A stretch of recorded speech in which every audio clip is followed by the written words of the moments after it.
শালবনপুর, এক শান্ত গ্রাম, যেখানে সূর্য ডোবার সাথে সাথে মানুষ তাদের ঘরে ফিরে যায়, আর রাত নামলে এই গ্রাম ঢেকে যায় অদ্ভুত নীরবতায়। কিন্তু এই নীরবতার আড়ালে লুকিয়ে থাকে এক অজানা ছায়া। আজ স্কুলে স্যার বলছিলেন যদি আমি পড়াশোনা চালিয়ে যাই আমি শহরে কলেজে ভর্তি হতে পারবো। মা কত খুশি হবে আমি যদি একদিন নিজের পায়ে দাঁড়াতে পারি।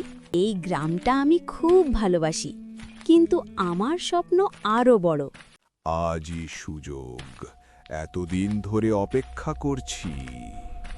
রতনদা, যদি কেউ দেখে ফেলে?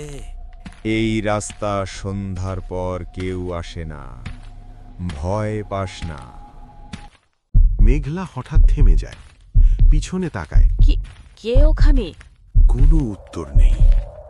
বাতাস জোরে বইতে শুরু করে। আমাকে ছেড়ে দাও, আমাকে যেতে দাও। আজ কেউ তোকে বাঁচাতে আসবে না।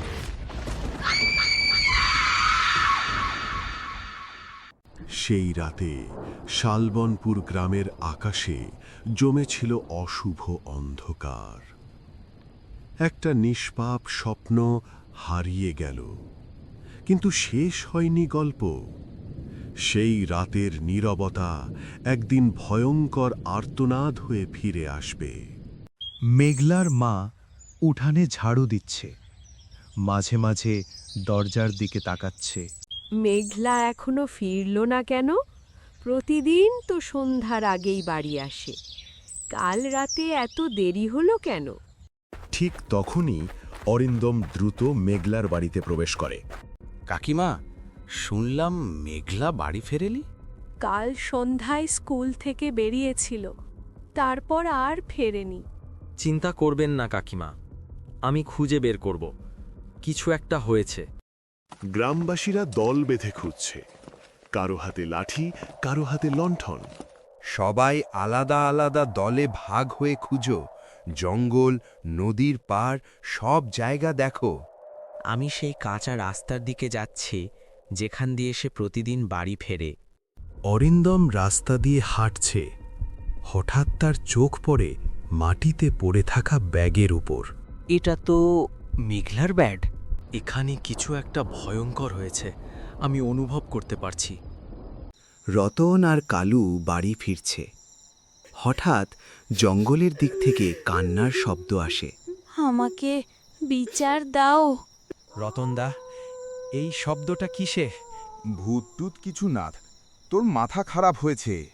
হঠাৎ গাছের ডাল ভেঙে পড়ে তাদের সামনে। আমরা ভুল করেছি রতনদা, এটা ভালো হচ্ছে না। অন্যায়ের ছায়া কখনো অন্ধকারে লুকিয়ে থাকে না। যখন অন্যায় সীমা ছাড়িয়ে যায়, তখন নীরবতা ভেঙে প্রতিশোধ নয়, বিচার চায়। গ্রামের সব বাড়ির দরজা বন্ধ, মানুষ আতঙ্কে আলো নিভিয়ে বসে আছে। মেঘলার নিখোঁজ হওয়ার পর শালবনপুর আর আগের মতো নেই। গ্রামের বাতাসেও যেন ভয়ের গন্ধ ছড়িয়ে পড়েছে। মেঘলার মা উঠানে বসে কাঁদছে। মেঘলা, তুই কোথায় রে মা? তোকে ছাড়াই বাড়িটা ফাঁকা হয়ে গেছে। আমি প্রতিদিন তোর জন্য দরজা খোলা রেখে বসে থাকি, ভেবে থাকি এখনই হয়তো তুই দৌড়ে এসে বলবি, মা আমি এসে গেছি। কিন্তু কেন তুই আসছিস না মা? তুই কি কোনো বিপদে পড়েছিস, নাকি কেউ তোকে আমার কাছ থেকে কেড়ে নিয়েছে? মেঘলা এমনভাবে হারিয়ে যেতে পারে না। এই ব্যাগ এখানে পড়ে থাকা মানে এটা দুর্ঘটনা নয়, এটা পরিকল্পিত কিছু। সে মাটির দিকে তাকায়, পায়ের ছাপ দেখতে পায়।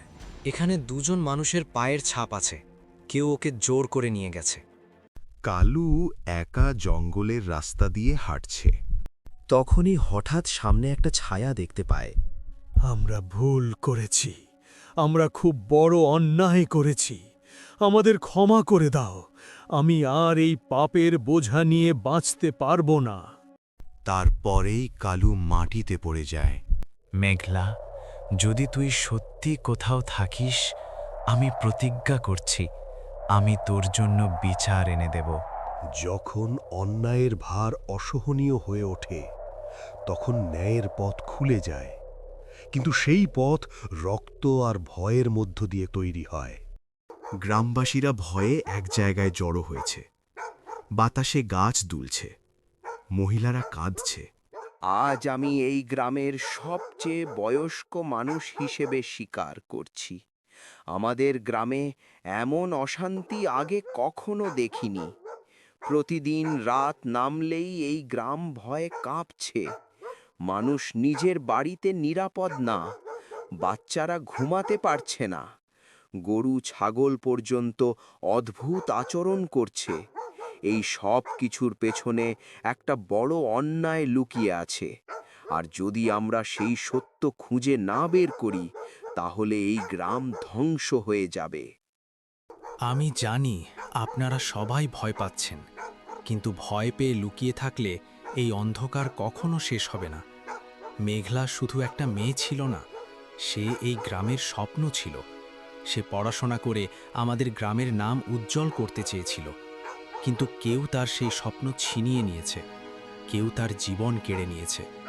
আজ যদি আমরা চুপ থাকি, আগামীকাল এই গ্রামের আরেকটা মেয়ে হারিয়ে যাবে, আরেকটা পরিবার ভেঙে যাবে।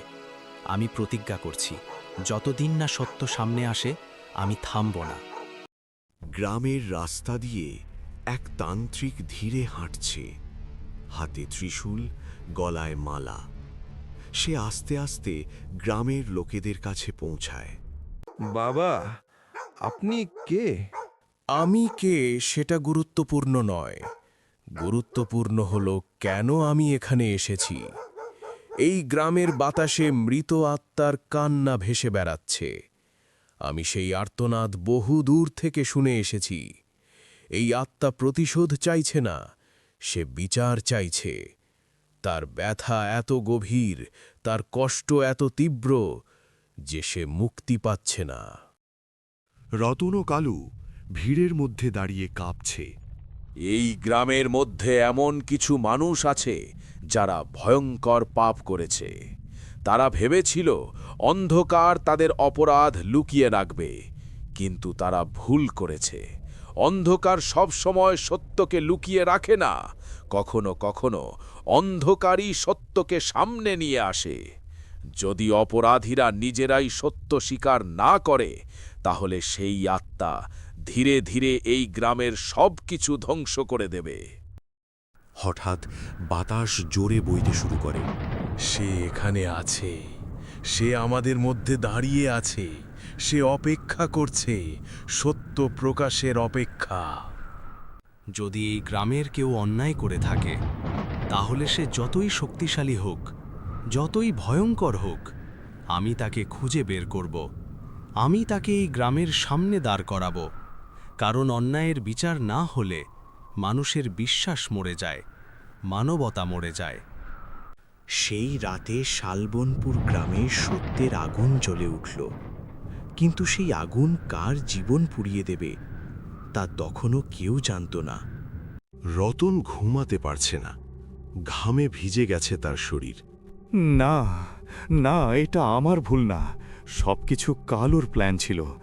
আমি শুধু সুযোগটা নিয়েছিলাম।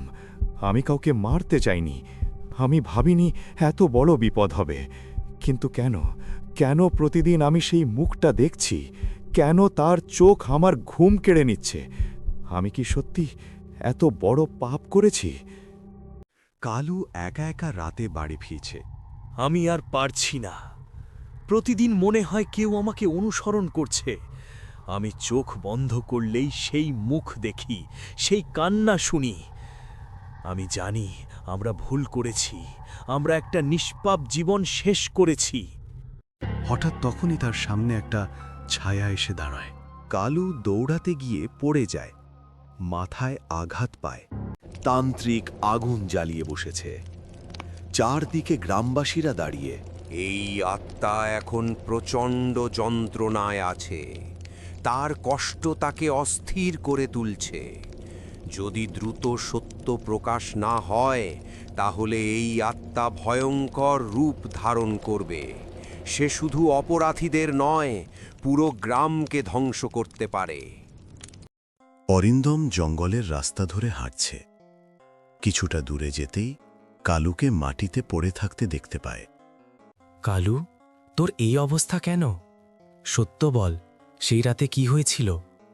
তুই যদি আর সত্য না বলিস তাহলে শুধু তুই না, পুরো গ্রাম ধ্বংস হয়ে যাবে।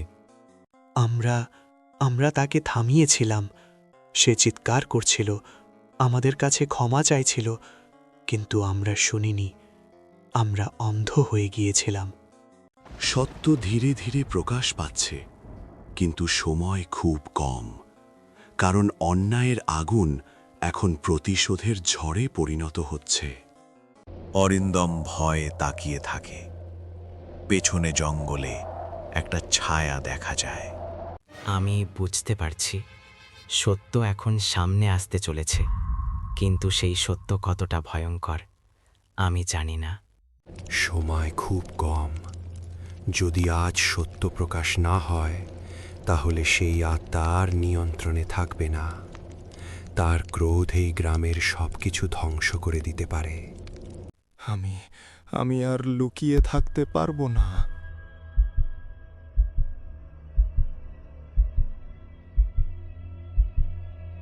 রতন কি সত্য স্বীকার করবে? মেঘলার আত্মা কি বিচার পাবে, নাকি তার ক্রোধ পুরো শালবনপুর গ্রামকে ধ্বংস করে দেবে? এই রহস্যের শেষ জানতে চাইলে অবশ্যই দেখুন নীরব আর্তনাদ পার্ট 2 খুব শীঘ্রই আসছে। চ্যানেল সাবস্ক্রাইব করে রাখুন, বেল আইকন অন করুন।